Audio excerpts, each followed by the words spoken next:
série sobre a humanidade de Cristo, parte 4.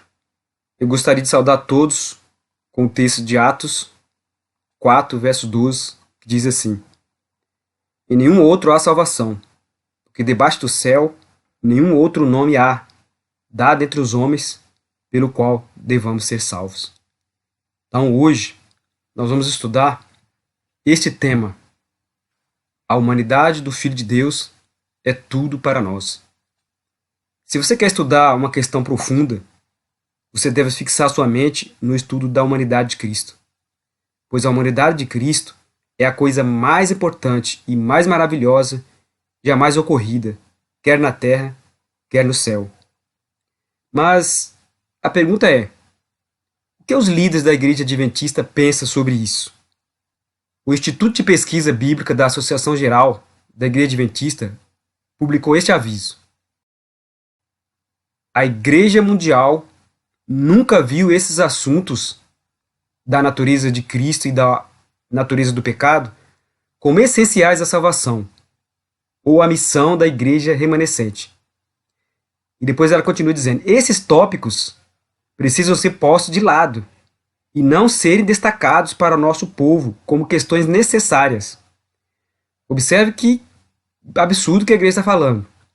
Que a questão sobre a natureza de Cristo e a questão do que é pecado, nós estudamos para compreendermos biblicamente o que é o pecado e a natureza de Cristo, eles dizem que esses tópicos devem ser deixados de lado e não deve ser destacado para o povo.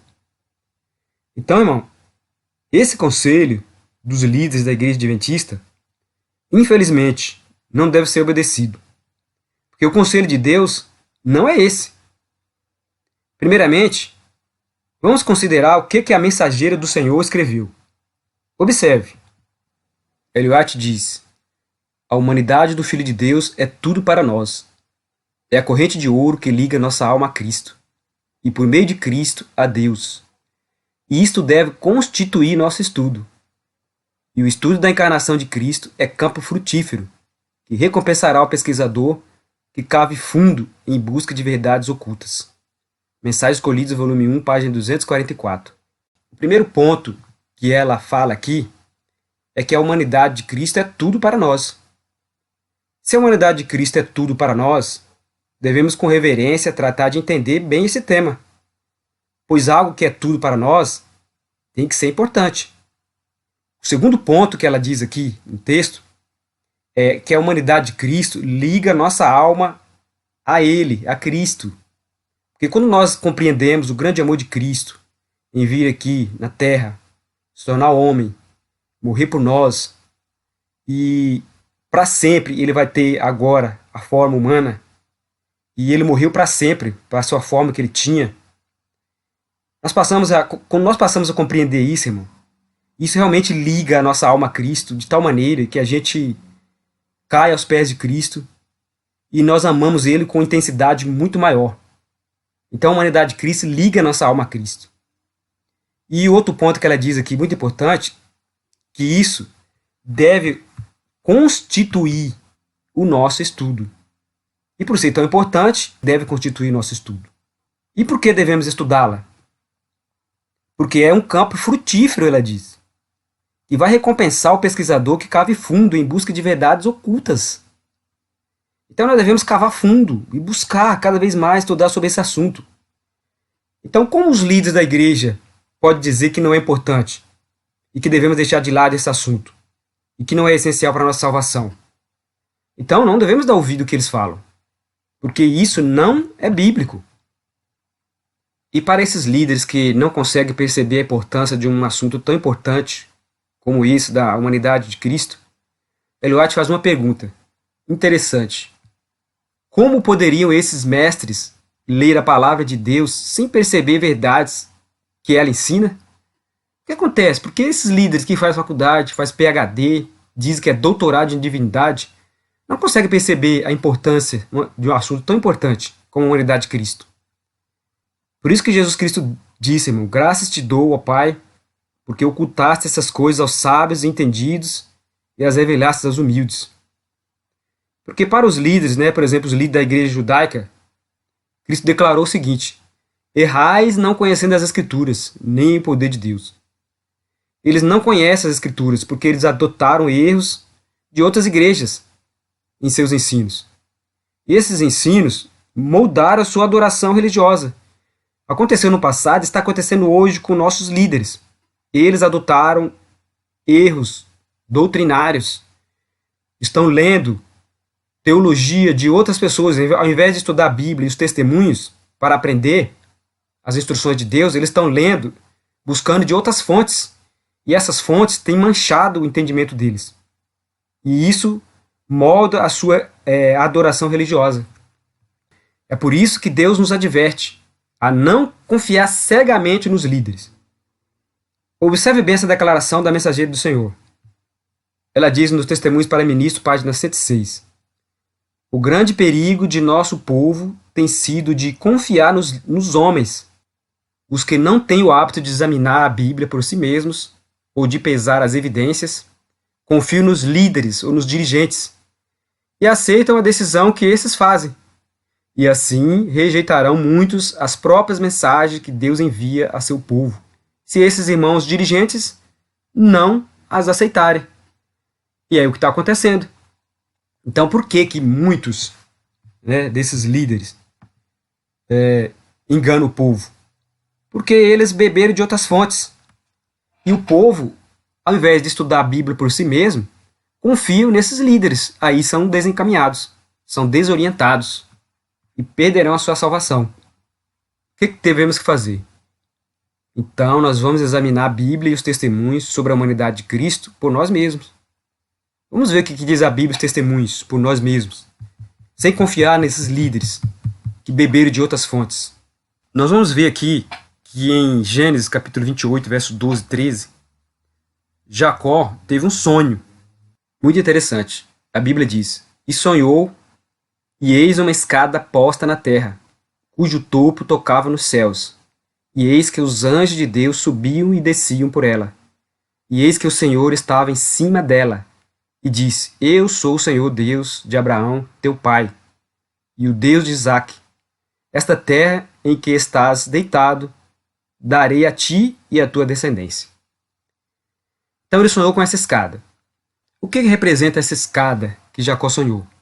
Essa escada, vista por Jacó em sonhos, representa o próprio Jesus Cristo, pois ele declarou em João 1,51: digo-lhes a verdade, vocês verão o céu aberto e os anjos de Deus subindo e descendo sobre o Filho do Homem.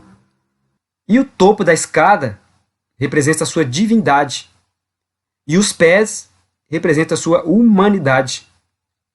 Outro fato importante: se cortarmos os pés ou o topo da escada, a escada não põe em comunicação a terra e o céu. Então negar a humanidade de Cristo é cortar os pés da escada. E negar a divindade de Cristo é cortar o topo da escada. Uma coisa não é pior que a outra. São ambas igualmente erradas.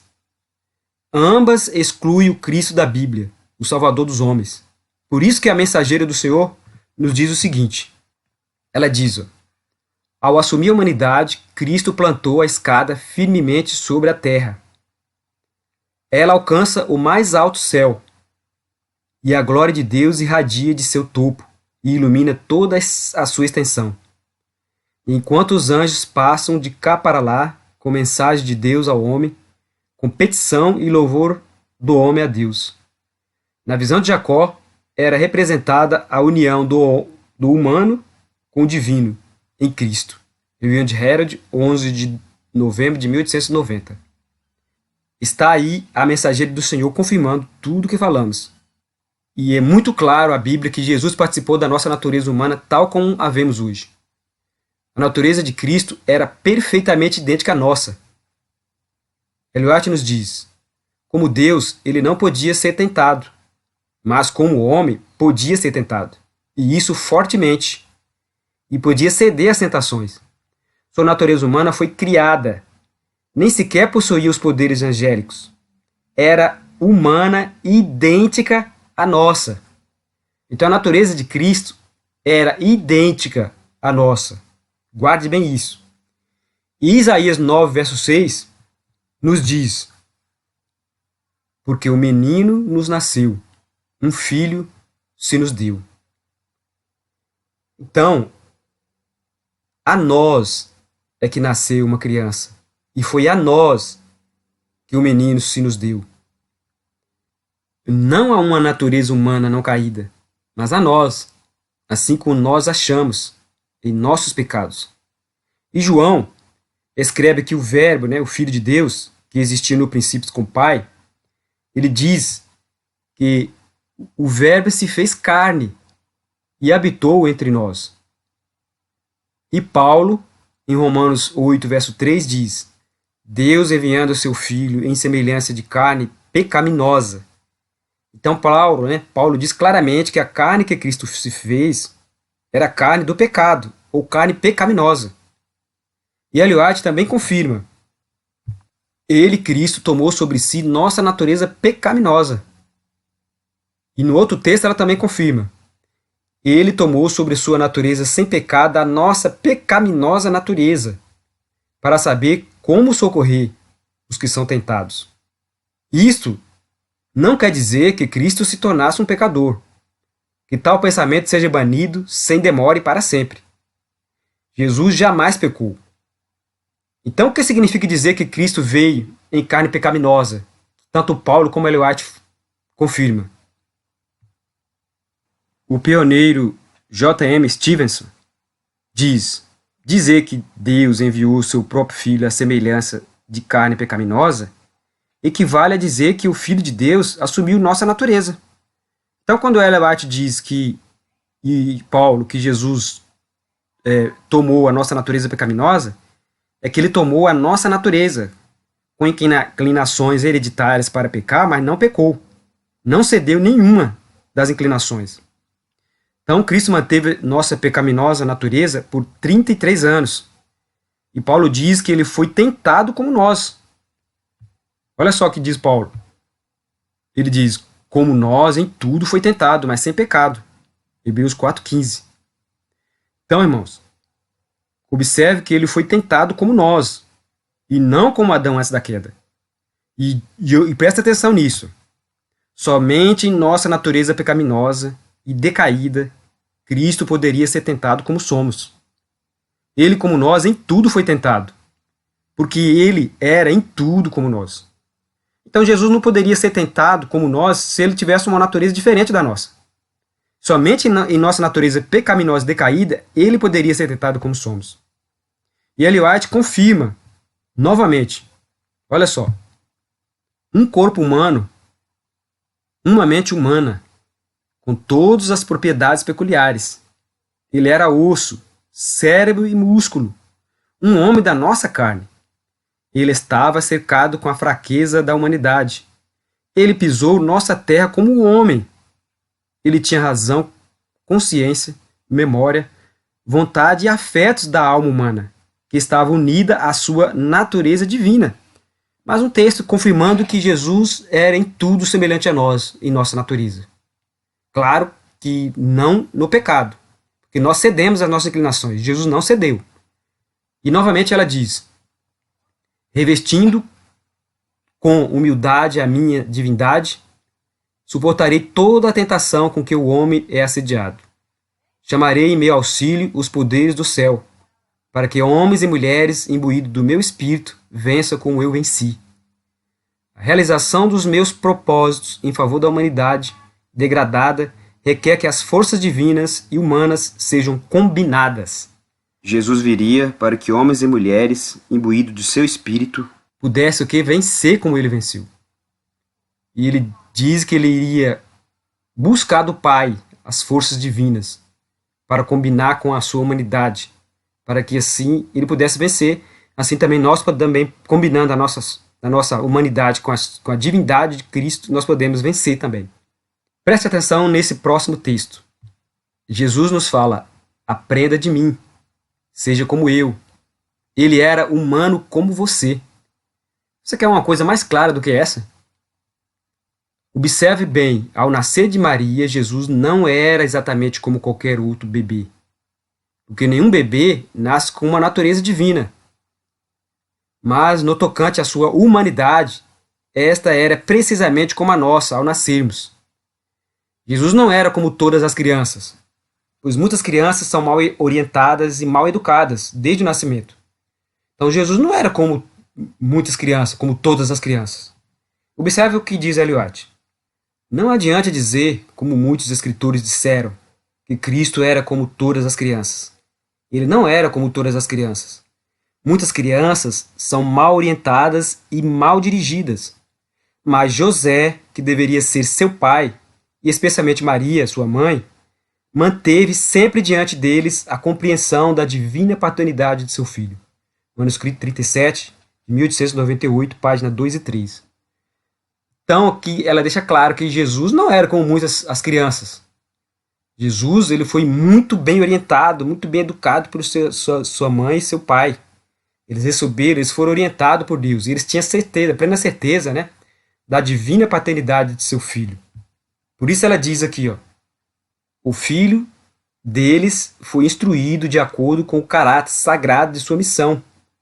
Sua inclinação para fazer o correto era uma gratificação constante para os seus pais.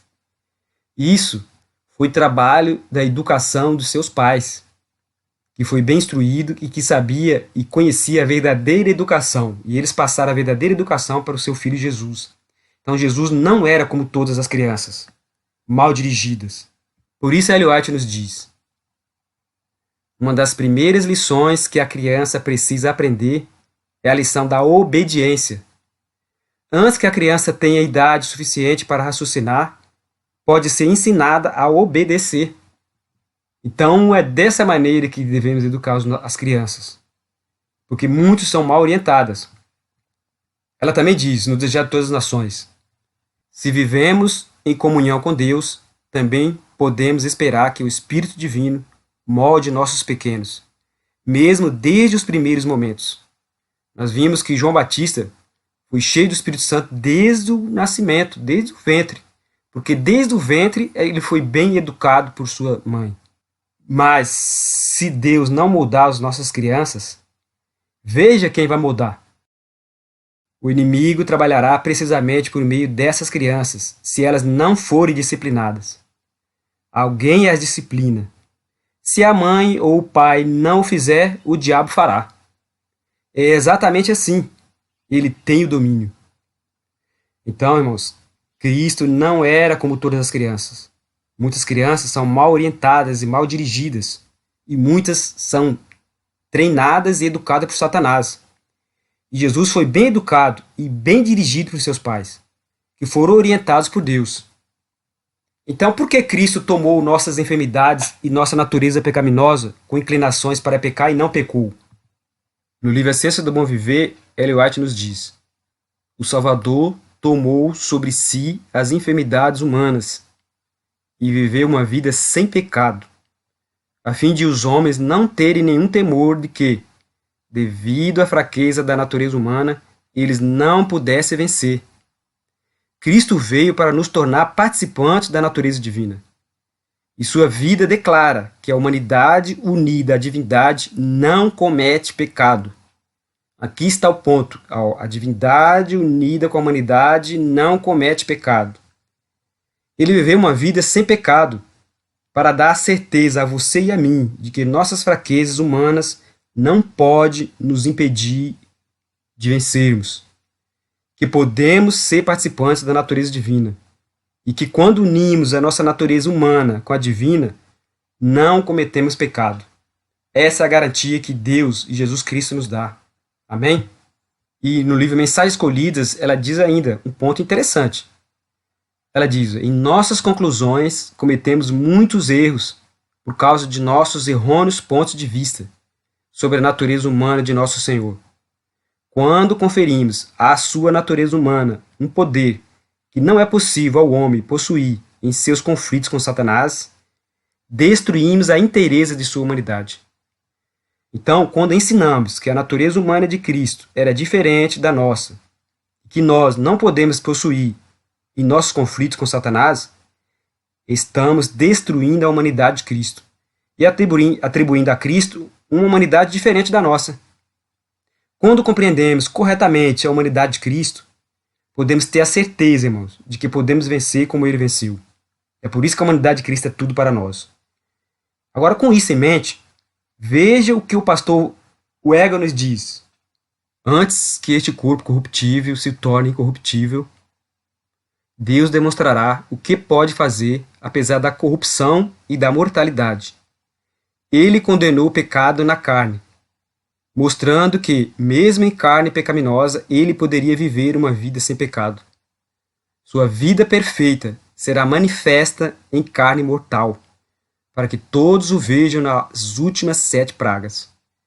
Que glória será, irmãos, porque nós vamos ver esse povo que vai ser vencedor, mesmo nessa natureza pecaminosa. Seremos vencedores, nós seremos vitoriosos sobre os pecados que nos escravizam. Nós teremos vitória em Cristo. Ele está dizendo aqui que antes que as pragas caiam, Deus terá esse povo. E que a sua vida perfeita será manifesta em carne mortal, para que todos vejam nas 7 últimas pragas. E ele continua dizendo mais ainda. Ele diz, mas antes que a porta da graça se feche, haverá um povo tão completo nele, que apesar de sua carne pecaminosa, eles viverão vida sem pecado. Louvado seja Deus, irmão, por essa certeza absoluta que a palavra de Deus nos dá. Porque não é um homem que fala isso, é Deus que está falando. Pode cair o mundo, pode vir os homens mais inteligentes, espertos, dizer o contrário, mas não prevalecerá, porque a palavra de Deus está dizendo, claro, que Deus terá uma igreja gloriosa, que Jesus vai apresentar essa igreja para o Pai, sem mácula, pura. E olha só mais o que o Wegel diz. O Senhor mostrará o poder de sua vida. Este é simplesmente o poder que conquistou a morte. O poder que venceu as luxúrias da carne. O poder que ressuscita os mortos para a vida. O mesmo poder que se manifestará durante as 7 últimas pragas. Se manifestará durante as pragas que estão agora na terra, antes que seja derramada a ira de Deus. Caso contrário, não haveria testemunhas. Então Deus vai ter testemunhas, irmãos, do poder dele aqui. Sobre nós, a última geração de pessoas fracas, Deus vai revelar o seu poder e será uma glória para Deus. Porque Deus realmente vai tapar a boca do diabo, que ele diz que era impossível que após a queda o homem fosse fiel a Deus. E Deus vai revelar esse poder através de nós. Porque aquele que começou a boa obra, ele vai terminar. Está escrito lá em Filipenses capítulo 1, verso 6. Ele começou a boa obra em você e em mim, e ele vai terminar. Mas olha, tem mais ainda. Olha só que o Wegel nos diz mais. Ele diz, eles viverão sem pecado, viverão na carne mortal, porque aquele que demonstrou ter poder sobre toda a carne vive neles. Uma vida sem pecado em carne pecaminosa, e uma vida saudável em carne mortal. Isso será um testemunho de que não pode ser contrariado, um testemunho que não pode ser superado. Então virá o fim. Este será o reino de Deus manifesto a todas as nações, para testemunhar o poder de Deus. O reino de Deus está dentro de vós. Louvado e exaltado seja Deus por essa certeza maravilhosa que Deus nos dá. Isso é a mensagem de 1888. Isso é vitória sobre o pecado. A mensagem de 1888 é vitória sobre o pecado, irmão. É o poder de Deus. A justiça de Deus será manifesta na vida dos fiéis. E isso vai iluminar a terra com a glória de Deus, e o mundo verá um povo que vai brilhar, que vai realmente refletir o caráter de Cristo. E Ellen White, no livro Mensagens Escolhidas, nos diz: quem não tem suficiente fé em Cristo para crer que ele pode livrá-lo de pecar, não tem a fé que lhe dará entrada no reino de Deus. Se você não crê que Deus pode te dar vitória sobre o pecado que te escraviza, você não terá fé que te dará entrada no reino de Deus. Nós precisamos crer que Deus é poderoso. Se você diz que não podemos vencer, porque você está dizendo que Satanás é mais poderoso para te tornar um pecador. Então nós podemos crer, irmãos. Eu já tive experiência na minha vida que Jesus me ajudou a vencer muitos pecados que me escravizam, e cada dia eu estou vencendo em Cristo Jesus, para a honra e glória do seu nome. Todo aquele que pela fé obedece aos mandamentos de Deus alcançará a condição de impecabilidade em que Adão viveu antes da sua transgressão. Então, aqui está mais uma certeza de que todos aqueles que pela fé obedecem aos mandamentos de Deus, que crê que Deus é poderoso para nos guardar de tropeçar, verá, antes da volta de Cristo, que alcançaremos a condição de impecabilidade que Adão viveu antes de sua transgressão. E Deus, ele nos mostra o remédio divino para isso. Em Tito 2,11, versos 11 a 14. Também Judas 24. 1 Pedro 2, verso 1 e 10. 1 Pedro 2, versos 21 e 22. Agora, irmão, nós vamos ver um ponto interessante da palavra de Deus, que deixa claro que Jesus não poderia vir com a natureza de Adão antes da queda. Preste muita atenção nessa explicação. Segundo a Bíblia, Jesus, o Filho de Deus, tinha que nascer de uma virgem. A Bíblia diz: e eis que a virgem conceberá e dará à luz um filho, e chamará o seu nome Emanuel. Então ele tinha que nascer de uma virgem. E ele tinha que viver uma vida sem pecado. A Bíblia diz: o qual não cometeu pecado, nem na sua boca se achou engano. Então ele tinha que viver uma vida sem pecado. E ele tinha também que morrer para pagar os nossos pecados. Hebreus 2:9 e 9:22 diz: para que provasse a morte por todos, porque sem derramamento de sangue não há perdão. Então precisava que Jesus morresse para pagar os nossos pecados. Então, grave bem isso. Ele tinha que viver uma vida sem pecado, a Bíblia diz, e ele tinha que morrer por nossos pecados. Guardou bem isso? Jesus tinha que morrer para pagar os nossos pecados, e ele tinha que viver uma vida sem pecado. Então, aqui na terra, ele viveu uma vida sem pecado e ele tinha que morrer. Então, Jesus tinha que morrer, certo? Para morrer, Jesus tinha que se tornar homem, porque como filho de Deus, na forma de Deus, ele não poderia morrer. E para se tornar um homem, ele tinha que assumir a natureza humana. E a natureza humana que ele tinha que assumir era a natureza de Adão depois da queda, com as inclinações hereditárias para o pecado, para que ele pudesse morrer e ser tentado como nós. Então ele tinha que assumir a natureza humana e a natureza que pudesse morrer, e era a natureza do Adão depois da queda e ser tentado como nós. E ele só poderia ser tentado como nós com a natureza pós-queda. Por quê? Porque Adão, antes da queda, só morreria se ele pecasse. Sua natureza era de imortalidade condicional. Porque a Bíblia diz, porque no dia em que dela comedes, certamente morrerás. Então, se ele comesse, ele morreria. Se ele não comesse, ele não morreria. Era mortalidade condicional. Ele só morreria se ele pecasse. Então, a natureza do Adão antes da queda não morre, só morre se ele pecar. Então, antes da queda, Adão só poderia morrer se ele pecasse. Guarde bem isso. E no livro Comentário Bíblico Adventista, nos é dito, antes da queda, Adão poderia estar certo da sua imortalidade. Agora, após a sua queda, sua mortalidade é certa. Então, antes da queda, ele podia ter certeza da sua imortalidade. Mas após a sua queda, a sua mortalidade é certa. Então Jesus precisava morrer para nos salvar. Como filho de Deus, na forma de Deus, ele não poderia morrer. Como Adão antes da queda, também não. Só se ele pecasse. Então, ele teve que revestir de uma natureza que pudesse morrer. Agora, irmão, aqui está a surpreendente verdade. Se Jesus tivesse tomado a natureza do Adão antes da queda, nunca poderia ter morrido. A não ser que tivesse o quê? A não ser que ele tivesse pecado. E pecar o teria desqualificado para ser nosso Salvador. Jesus só poderia morrer se ele nascesse com a natureza de Adão depois da queda. Uma natureza caída. E Ellen White concorda com isso. Olha só o que ela diz. Cristo uniu a decaída natureza do homem com a sua própria natureza não caída, a divina. Porque só assim seria capaz de derramar seu sangue em favor da raça caída. Então somente poderia morrer se ele viesse uma natureza decaída, porque só assim ele seria capaz de morrer. E ela continua dizendo: estava no plano de Deus que Cristo tomasse sobre si a forma, não só a forma, mas a natureza do homem caído, porque só assim seria capaz de derramar o seu sangue em favor da raça caída.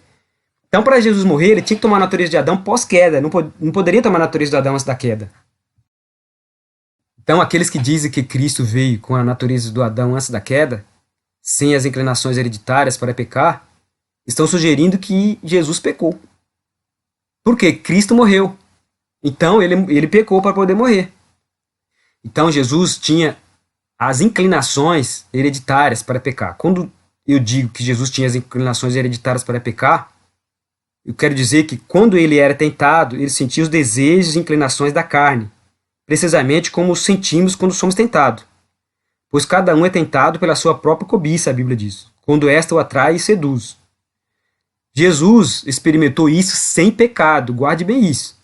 Porque ser tentado não é pecado, ele foi tentado como nós em tudo. Então ele tinha as inclinações, ele foi tentado, mas ele não cedeu. Diferente de nós, que nós fomos tentados e cedemos. Agora Jesus quer nos ajudar a ser tentado e não ceder como ele fez, para que nós possamos formar um caráter perfeito. Ele, em nossa carne, sufocou integralmente toda inclinação dessa carne e efetivamente matou na raiz todo desejo da carne. Agora, atenção para essa pergunta. Por que é grave afirmar que Jesus veio com a natureza de Adão antes da queda? Primeiro, ele não poderia morrer para pagar os nossos pecados. Segundo ponto, ele pecaria para se sujeitar à morte.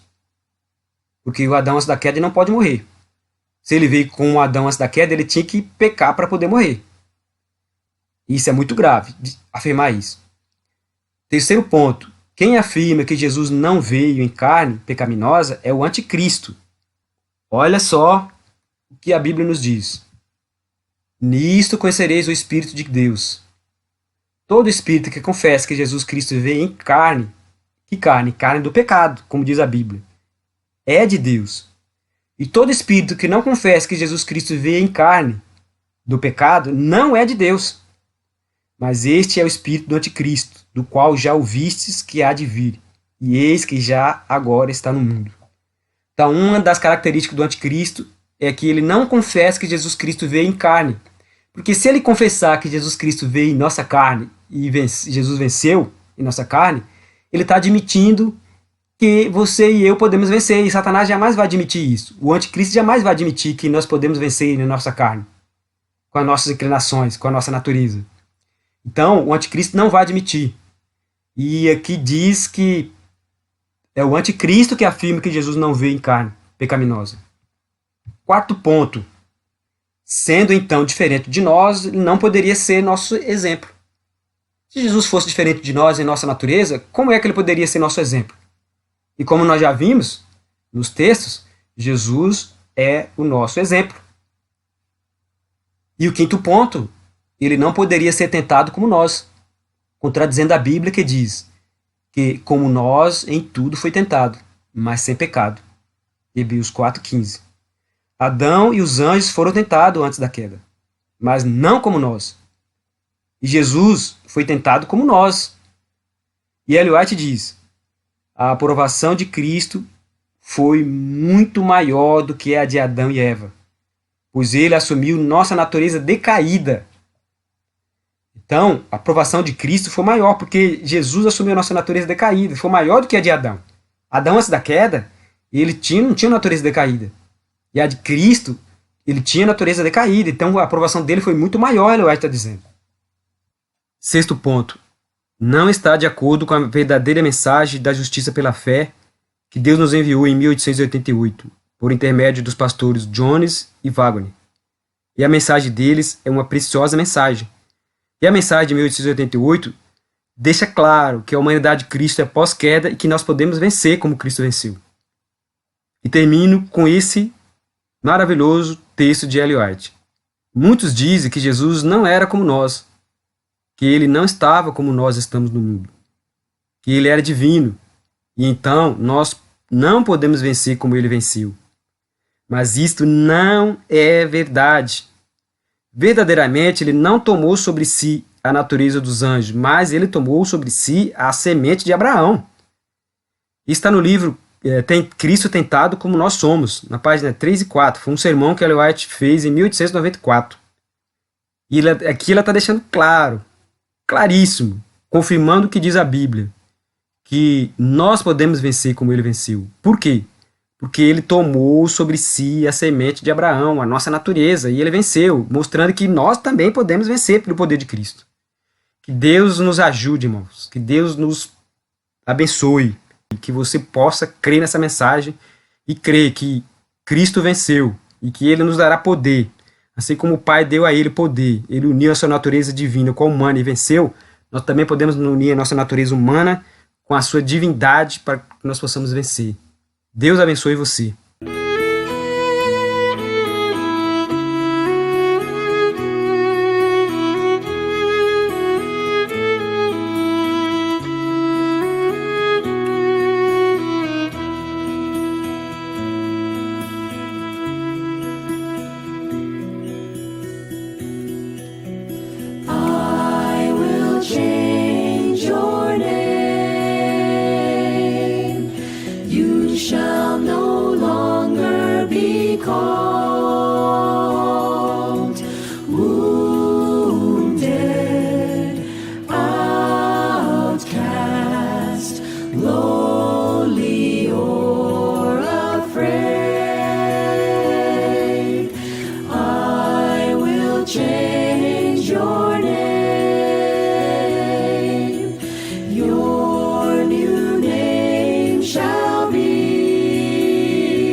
Eu sempre adorarei a seus pés e obedecerei a ti, Senhor.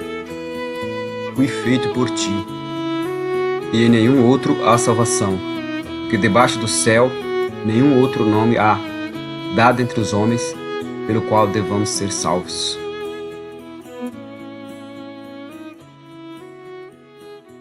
Grupo Adventista de Cotia, levando a verdade até você.